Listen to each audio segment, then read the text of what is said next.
One thing I'm sure most of us aviation geeks can agree on is that the 1970s airplanes were the most beautiful planes of all time, and the McDonnell Douglas MD-11 is no exception for this. Easily recognizable for its dovetail engine, its beauty is just undeniable, and actually, the plane remains a common sight in our skies today. But by introducing this plane to the world, McDonnell Douglas was about to seriously overpromise the capabilities of the aircraft, and as a result, the plane was destined to fail right from the start and guaranteeing the downfall of the entire company, making the Douglas MD-11 one of the last airplanes the company will ever build. So, why did this airplane not become successful? Let's find out.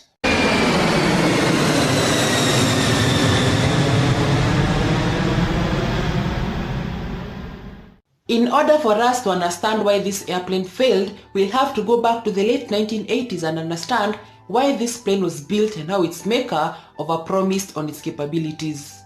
For those who might confuse the MD-11 for the DC-10, the two are actually not the same because the MD-11 is larger, has new wings, engines, cockpit avionics, etc., all which were aimed at making the plane more fuel efficient and capable than its predecessor, the DC-10, and therefore the MD-11 was built as a successor to the DC-10. Since the orders for the DC-10 were drying up, the company decided to build an advanced version of the plane, which became the MD-11. All these efforts were in order to boost sales for the company. The plane later on made its first flight on January 1990, and it began operations on December that same year with Fine Air. However, a few years after the plane was introduced, some of the first airlines to operate the plane began expressing their dissatisfaction regarding to some of the capabilities the company promised on the plane. For one, the plane didn't meet its expectations in terms of range, and airlines like Singapore Airlines had to cancel their orders for the plane due to these range limitations, and they went for the Airbus A340 instead.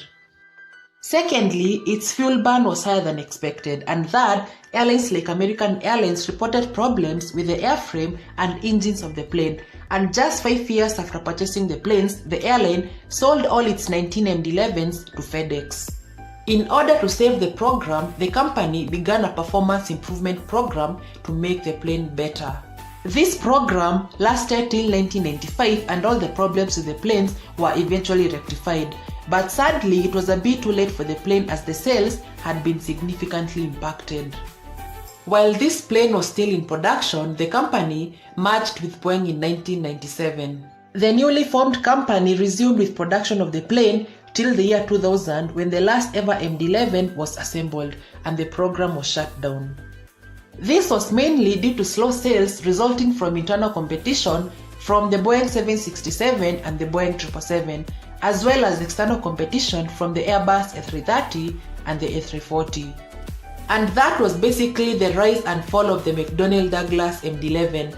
But despite failing in the passenger sector, the plane found new life and use in the freighter market. The plane became popular as a freighter airplane, and airlines like UPS and FedEx praised its dependency. And because of this, the plane has found a new life and purpose in its short life and will continue to fly for many more years to come. Do you think McDonnell Douglas made the right choice by building this airplane, or should they never have built it in the first place?